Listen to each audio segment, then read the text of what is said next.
sign, we will.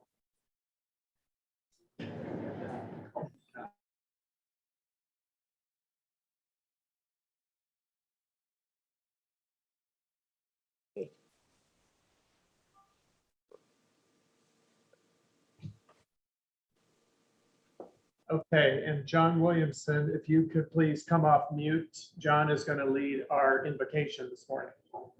Okay, let us pray. Lord, we are meeting today to conduct matters of business. Guide our hearts and our minds in the spirit of fairness, right thought, and speech. Impart wisdom upon our activities so that our affairs may reach a successful conclusion. Thank you for being our source of guidance today. Gracious Father, we pray for all persons suffering from war. May they be held in your loving care and protection and given the strength to endure great suffering and hardship. Transform the hearts and minds of all those who perpetrate violence and oppression. Grant wisdom to world leaders in advancing efforts toward world peace. May they not be compromised by self-interest and blind indifference. We ask this all in your Son's name. Amen. Dave Matthews. I pledge allegiance to the flag of the United States of America and to the republic for which it stands, one nation, under God, indivisible, with liberty and justice for all. Okay, thank you, John and Dave.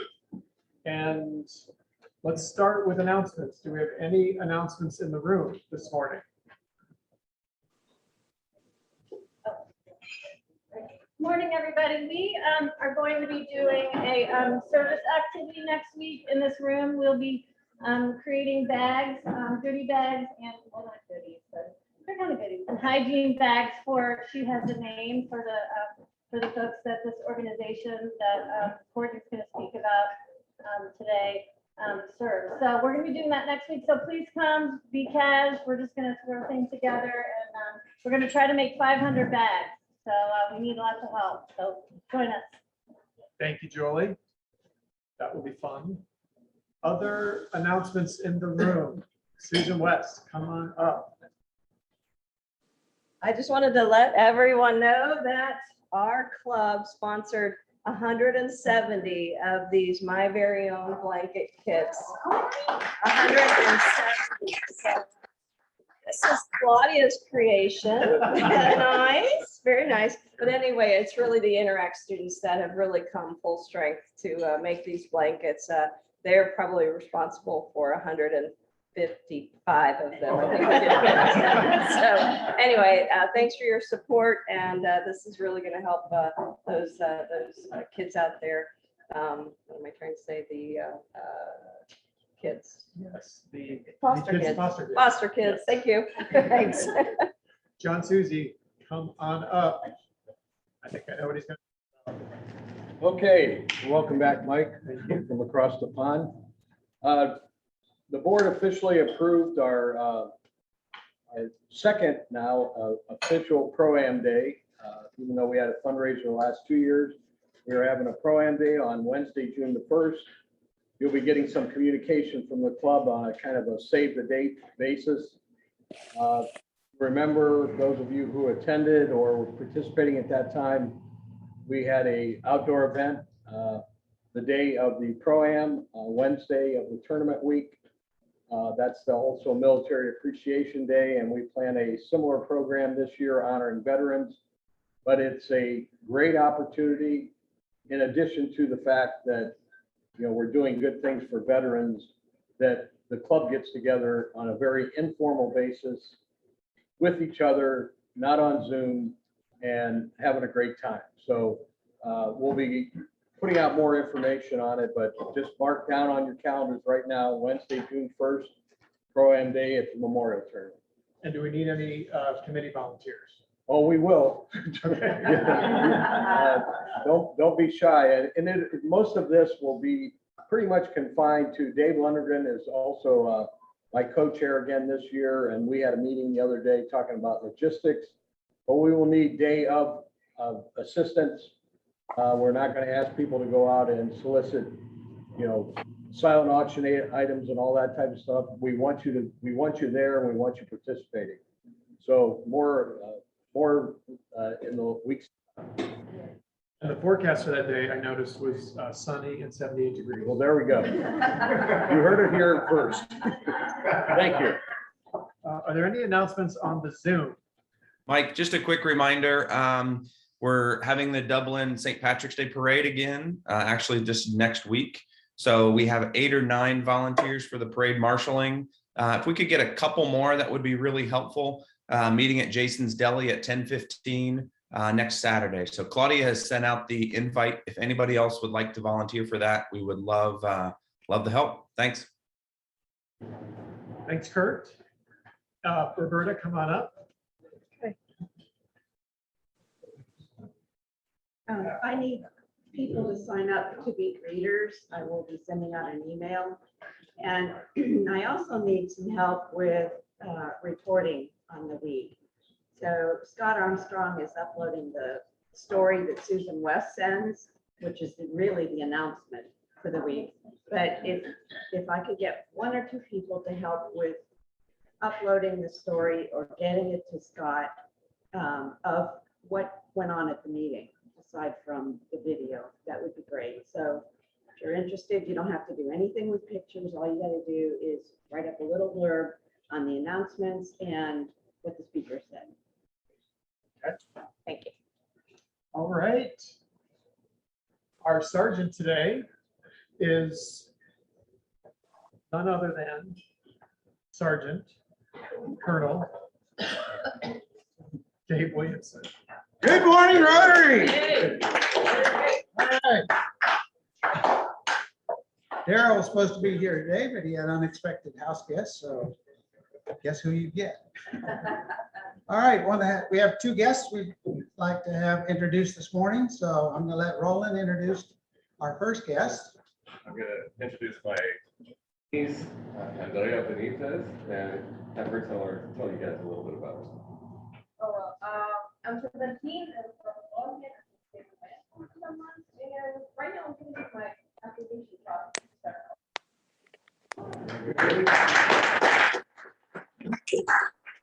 We definitely want to welcome back Cap's guest. Not a Cap. Everybody knows Aaron Austin from the state of Michigan. Hey, welcome back, man. Well, today is March 4th, so that's the 63rd day of the year. Just 302 days remain until the end of the year. But for all you advanced planners, as I mentioned last week, that's only 296 shopping days till Christmas. So just to give yourself enough lead time, there you go. In case you didn't know, today is National Dress Blue Day. It's also National Employee Appreciation Day. So for those of you that have employees, make sure you appreciate your folks. And it's National Pound Cake Day. So you feel free to eat a couple of pounds of cake. But no, last and best of all, it's National Hug a GI Day. So if you get a chance and find a veteran, give him a big hug. It's also National Telecommunicators Appreciation Week. So if you're a telecommunicator or commuter, I guess it is, it's National Cheerleading Week and National Women in Aviation Week. So if you got any of those things that are appropriate, have at it. So Rotary protocols in effect, ladies and gentlemen. Each of you should have with you today 3 things. What are the 3 things? Number 1, your PIN. Number 2, your name tag, so everybody knows who you are. You can introduce yourself to guests. And number 3, if you didn't get any of these cards from out front, you can't help share Rotary and your Rotary experience with your friends and neighbors and business acquaintances until you give them a chance to participate in our club. So grab these things and pass them out while you can. So if you haven't got any of those, if you're not carrying all 3 of those, that's $1. Last but not least is the Sergeant at Arms question of the day. What is the origin of the month of March? I too much. Wrong dollar.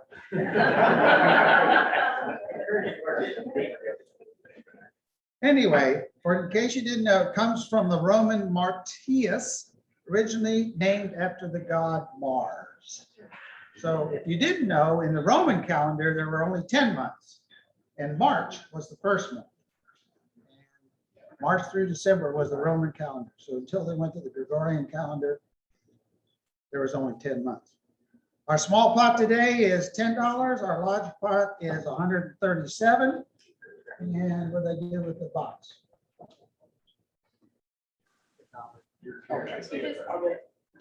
Oh, it's still on the counter. All right.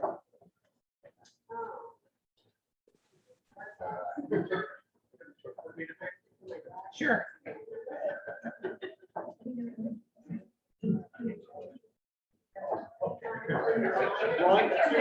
One, 202.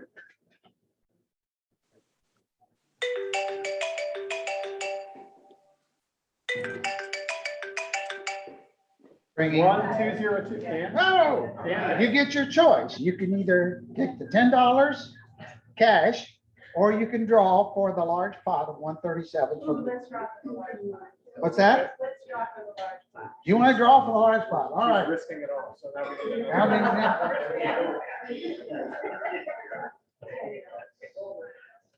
1190. Yes. All right, Pete. Pete, you have no choice. You get $10.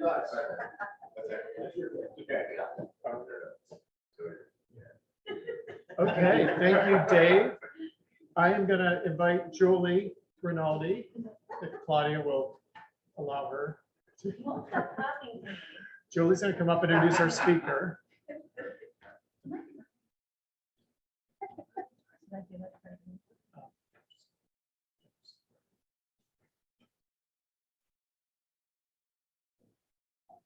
Oh.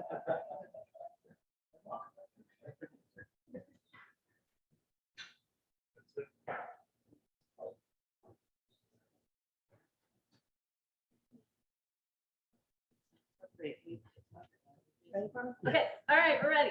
I'm Julie Rinaldi, and I'm from Sotero, and we're a nonprofit that works with victims of human trafficking. And I'm pleased to introduce Courtney Schmackers, who's the executive director of She Has a Name.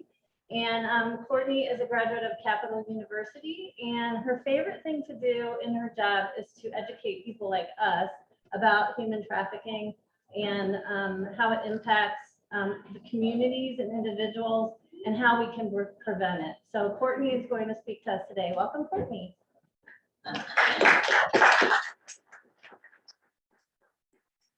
Good morning. Thank you so much for having me. I appreciate this time during your meeting to share a little bit more about the cause that I work in and serve and how you guys will be getting involved next week as you're packing bags.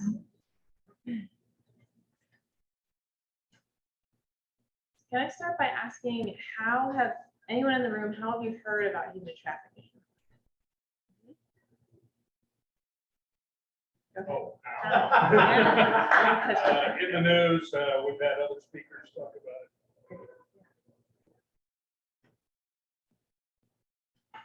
Anyone else, how you heard about it? Through our Rotary District, Through the a Rotary lot of District? focus on it, yeah. Yeah. Me too. There's a sign at the convention center in every stall that you go into if you're being trafficked, call this number, which I think is really cool, by the way. Absolutely. Well, I think.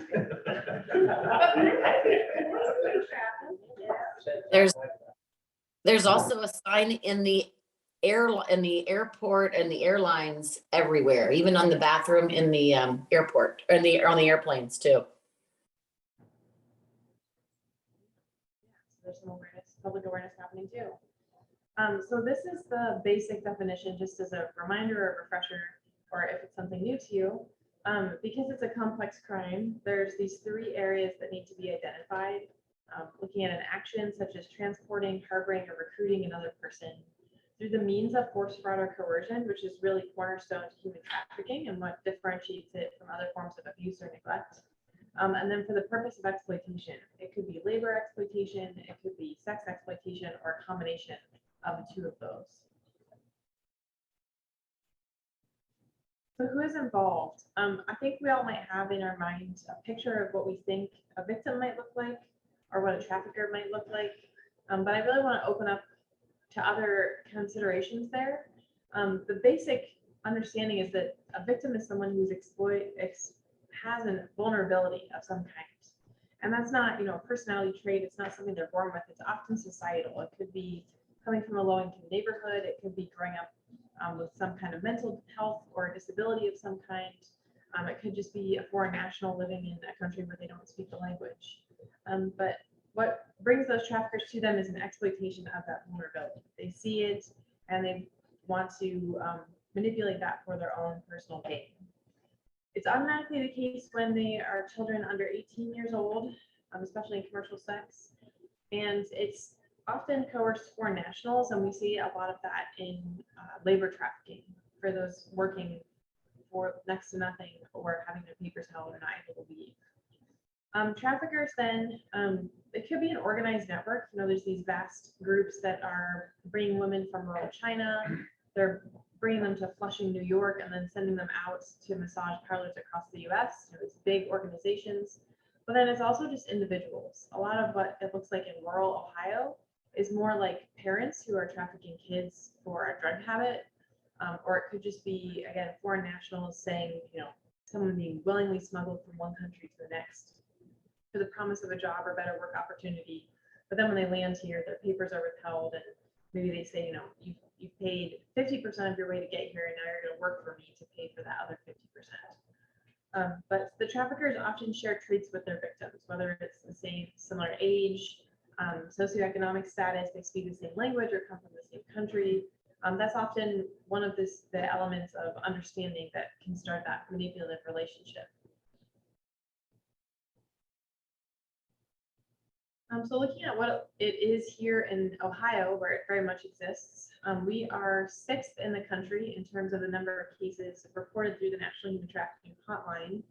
And I hope that that's not simply just that we're the 6th in the country for the most cases, period, but that we have a great network here that's raising awareness about this issue and making sure that, like you, there are people who are aware of it, that know the hotline and have ways of connecting and making referrals and getting people who need help who need it. But in Central Ohio, we have the Central Ohio Coalition. It's several counties covering Franklin County as well. We're over 2,000, almost 3,000 now, survivors have been cared for since it was founded in 2007. There's also the governor's task force as well as the human trafficking initiative out of the AG's office that all kind of cover the state in a networked response, making sure that if you have some kind of interaction with victims, that you're connected with resources that you need, and kind of strengthening and streamlining those efforts for those impacted. So there are 2 main types of human trafficking. The first being labor trafficking, which I think might affect the people in this room, being business owners or workers, a little bit more. It's a place in which you are not free to leave your job, or your employer's holding your payment or maybe your identification, perhaps your living, where you're working. And it's tricky to identify because it could be side by side where one person is there working legally and the person next to them is not free to leave or come and go as they please, or maybe isn't being paid fairly or at all. So it takes several forms: debt bondage, peonage, looking at like the medieval system of lords who owned land, their peons worked the land but didn't see the revenue from that. It didn't just stop in medieval times, that's still a system in place today for exploiting vulnerability of some kind.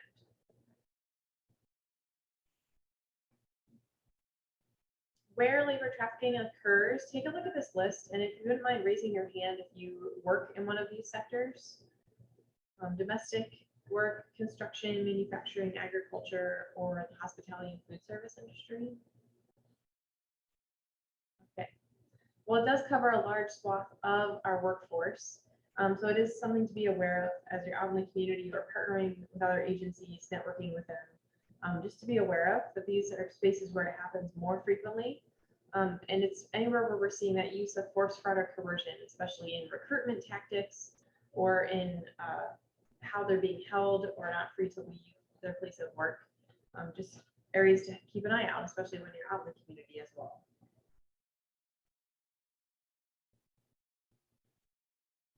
So why does labor trafficking happen?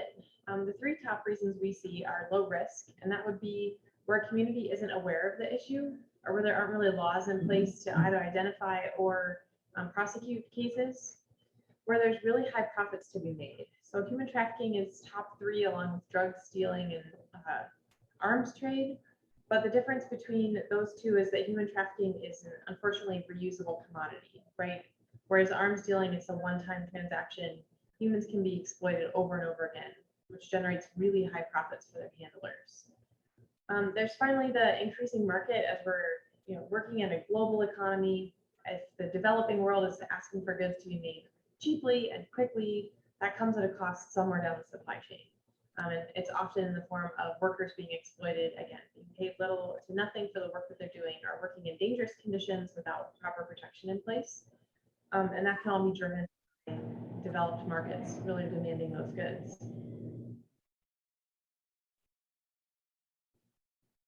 So the second type of human trafficking is sex trafficking, to make you aware. That's commercial sex acts that are induced, again, by force, fraud, or coercion, automatically the case when someone's 18 years old or younger. It's exchanged for anything of value. And I know that was something new to me when I was learning this cause, thinking that it was only money that was being exchanged, but far more often that's part of the coercion. It could be that they're using an illicit substance of some kind, that it's for food or clothing, or even just protection and safety of a loved one. Anything of value to that individual can be exchanged. Who's involved in human trafficking? Unfortunately, for sex trafficking, it focuses on domestic minors or American kids. The vulnerabilities they have could be anything from being part of the foster care system, homeless or runaway kids, again, having substance use, being a victim of abuse or neglect in their home. The AG's office shows that 1 in 6 kids that have run away from home end up being trafficked. And it's usually within the first 24 to 48 hours after they've left home. That's an incredibly vulnerable place for them, that traffickers can absolutely take advantage of that circumstance. And we can see that a little more than a third of women working in prostitution say that they started being trafficked as a child before they were 18 years old. Another major roadblock or stumbling point within sex trafficking is substance use. This especially comes into play when you're thinking about recovery options for survivors. They're incredibly resilient human beings who, with the right facilities and resources, can absolutely be restored back into society, back into the workplace. But having a substance use disorder can definitely be a hurdle. Finding a detox bed right now is nearly impossible. So making sure that those resources are readily available and that they have the proper certifications and protocols in place to really care for these people who've experienced really intense trauma.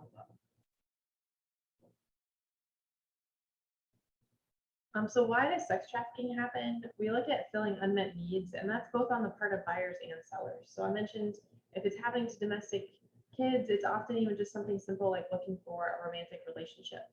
But it can also be more complex things. We host Columbus's private John School for solicitors, first-time solicitation offenders. And a lot of them mention more complex things like broken community or lack of community, experiencing loneliness or depression as being other reasons that led them to solicit in the first place. The grooming process is one that's definitely is pretty insidious. It involves isolating someone from any of their own connections, introducing trauma of some kind or maybe a drug habit, and then finally trauma, whether that's psychological, emotional, or physical trauma, that keeps that person from leaving. It's not often physical chains or a locked door that's keeping them where they are. It's far more often emotional bonds or psychological bonds that fear for themselves or for the safety of their loved ones if they were to leave or try to quit working where they are. And finally, uninformed buyers. Thinking through if watching explicit content isn't hurting anyone. That's rarely the case. Pornography is often used as part of the coercion that keeps someone where they are or threatens, if you leave, I'm going to show this to your school or your family or your place of work. So there's definitely harm to be had, even if it appears to be two consenting adults engaging in those acts. So what can I do about human trafficking? Saving the hotline and reporting suspicious cases is one of the best ways that you can help bring resources to victims. You can also find really creative ways to provide this to victims so that when they feel safe doing so, they can get the help that they need as well. In Ohio, it works here in Central Ohio specifically. If you call that hotline, it goes to the Salvation Army on East Main Street, and they've got social workers attending that phone to help you to understand what you've seen and to get you connected to appropriate resources. And then those tips also go to Columbus Police Department's anti-trafficking task force so that cases are being built up, even if we don't see an immediate response. Know that those cases are being built over time to make sure that everyone is safe and getting the help that they need. A second major need that survivors have is meaningful employment outside of the life. A lot of them struggle with the self-worth that what they were doing was the only option that they have. Maybe they lack advanced degrees or schooling to feel really comfortable in the workplace, but also workplaces that are trauma informed, that understand that someone who's experienced this amount of trauma, while being incredibly resilient, does need certain safety nets in place or understanding from coworkers to be able to really thrive in those environments. But to consider hiring those who experience trauma can be a really fulfilling experience if you are an employer or if you work for a business that's hiring as well. And finally, a major way to combat labor trafficking is actually looking at your supply chains. So understanding who made the things that you are manufacturing or selling or growing, producing, and striving for traffic-free supply chains as much as possible. That's going to make sure that, again, everyone involved in touching that product before it got to you is treated fairly, paid fairly, and has protections in place to keep them safe. And that's a major way that you can combat labor trafficking here and abroad, really. So to share a bit about what we do here at She Has a Name. So we're a community that's fighting human trafficking through education, advocacy, and by caring for those impacted. So to briefly go through some of our programs, we have 13 total programs, but we're focused on training in spaces like this. We also have an anti-human trafficking training that takes about 5 hours to unpack what it is and how to respond. We bring in some of our community partners to share about what they do as well, to make it a little bit more action-oriented. We have an online platform so that at any time on demand, you can access those training materials. And we have a track specifically for 11 to 18-year-olds that we know are at risk, that are asking for those resources so that they can know and share with their friends who might be at risk and report suspected cases. And then we have some specialty courses around labor trafficking, around demand reduction, and trauma responsive care, which would be for those who want to work one-on-one with survivors.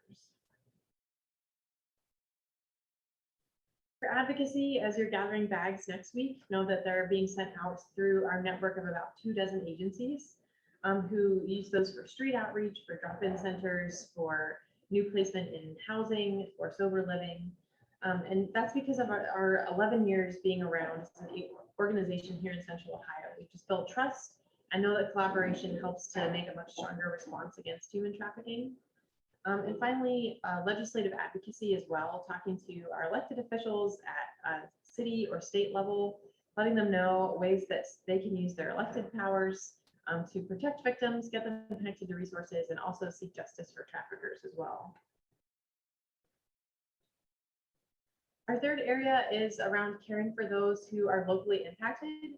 We have a financial aid scholarship for survivors of human trafficking. That's our Strategies for Success program. We also fund just anything outside of academics, anything that a survivor sees next. That's the April Thacker Dream Scholarship. We have funded things like down payment on reliable car or backpacking equipment to start a trauma recovery program for survivors. But we also operate Columbus's private John School, as I mentioned, for first-time solicitors. And then we have 2 support groups for women in advanced recovery thrivers, as well as for women that are more recently come off of the streets, the spiritual support group at Lower Lights as well. If you'd like to join us, you can just hover your phone over the screen and it'll bring up any of these links. But you're welcome to learn more with us. Our training again is online. Our next program will actually be in December because we just had it a couple weekends ago.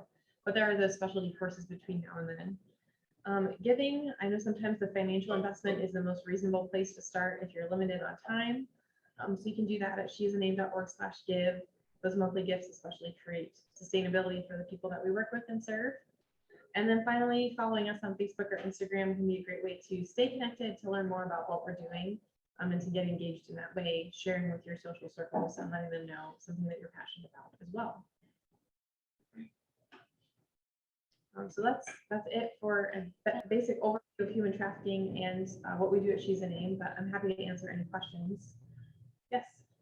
When you spoke about the 3,000 survivors that you're caring for, or whatever the proper terminology is, are those all domestic survivors, or people that there are no foreign, people that were brought here, you rescued them or you got them out of their situation? Is it mostly domestic? That's a great question. Of those that we've served, how many are domestic versus foreign nationals? It's a blend, and a lot, especially in labor trafficking, is foreign nationals. There was a case up in Marion a couple of years ago of an egg farm that was recruiting from Guatemala. And there's also a lot of massage parlors around here that have Korean and Chinese women that have been trafficked. But then in terms of sex trafficking, a lot of those victims are domestic minors. They're coming from the Columbus area or nearby rural areas that are moved here for work. So it's definitely a blend of the two. I've seen on social media a hand signal that is supposed to kind of alert somebody behind them that that person is being trafficked. Can you talk about that? Yeah, I think it's also just general for like kidnapping and abduction, just any sign of distress. And we've definitely seen that used and be useful. So yeah, it's great that that hand signal is out there. And I can't remember what it is. What is it? I don't need. I think it's, they start out with an open hand and then start closing fingers toward this. That sounds right. It's been a minute since I've looked It was at in it. the news not too long ago that actually, and I just want to make a comment. I was once the GM at a large department store, and we did a big program with our associates on trafficking and domestic abuse, and made it a big deal. And actually, in 1 month, about 1 month, 3 of our associates came forward and said they were either being abused or were actually being trafficked, even though they looked to the store. It does matter that we can talk about it. Yeah, absolutely. Raising awareness can really bring care for victims. Thank you for sharing. The 2 online questions: are the perpetrators of this trafficking ever caught and prosecuted? And secondly, can we see the QR code again? Yep. Here we go. So our traffickers ever prosecuted? They are. It's not, unfortunately, a rare occurrence because they are smart and they stay out of the limelight. But there have been several cases of traffickers being brought to justice. I know we get monthly updates, and there's always 2 or 3 Ohio residents that have been trafficking in some way that are being held accountable for those actions. Yes. I'm the superintendent of the school district here.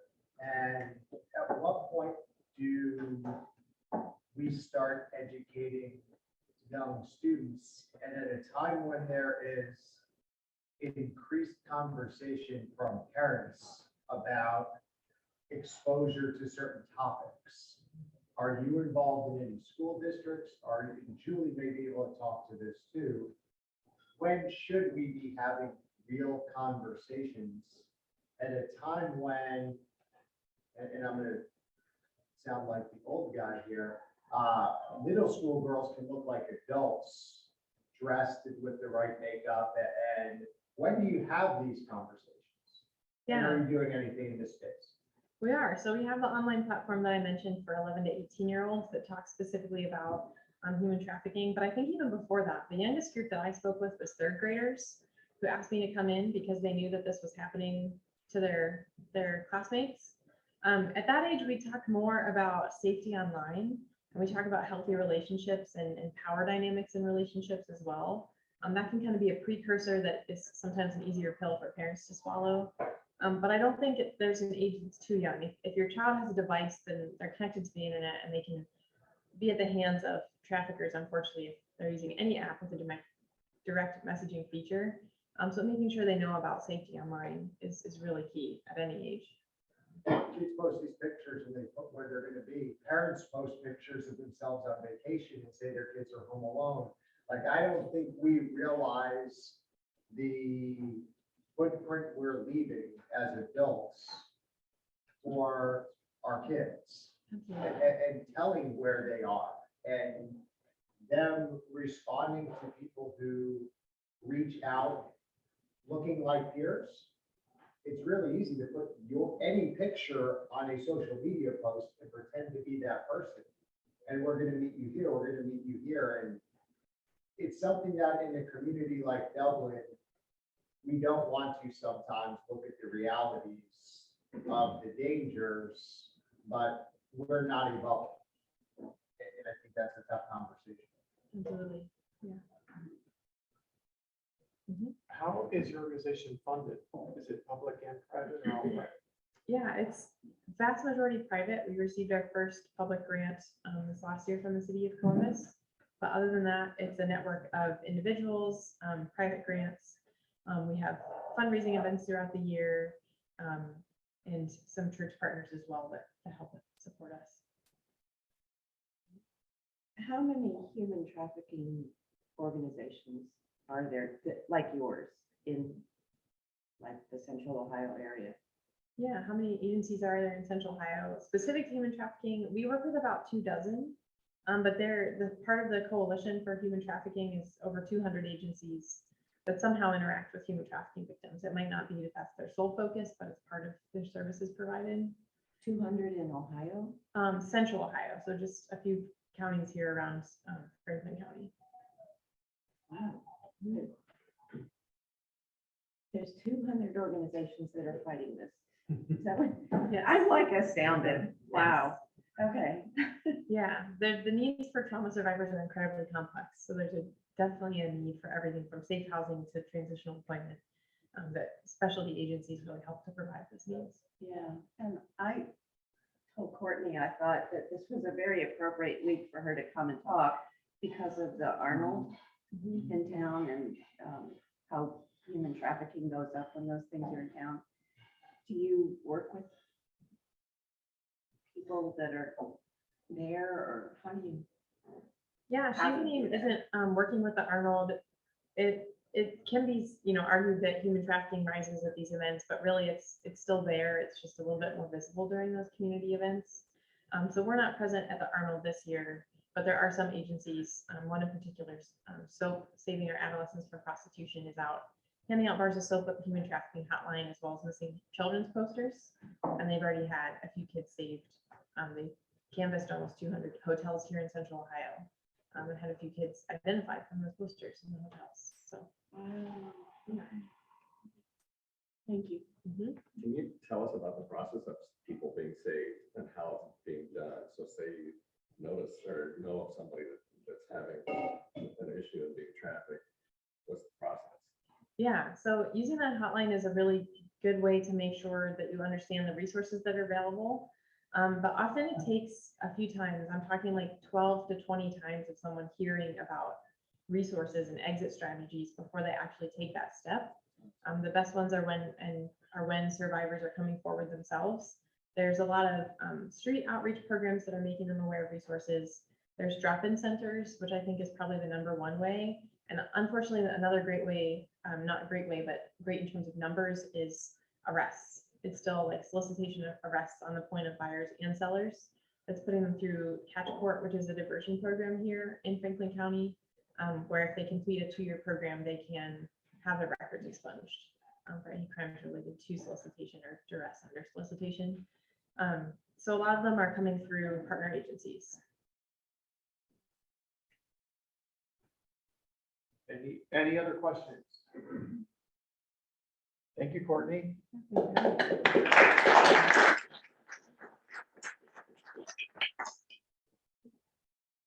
Our quote for today: people were created to be loved. Things were created to be used. The reason the world is in chaos is because things are being loved and people are being used. It's from Lisa Duncan. As a reminder, next week we will be having our service project here packing kits for human trafficking victims. And that is always a really rewarding and kind of fun activity. So I hope many people can join. Thanks, everyone. Thanks again, Courtney, and everybody have a great week.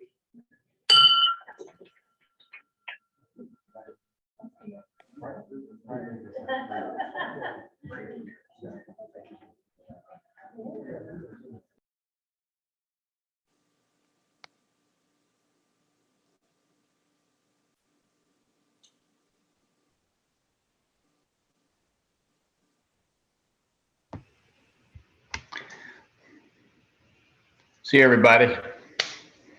See you, Pete. See you, Marge. Wolfie, well done.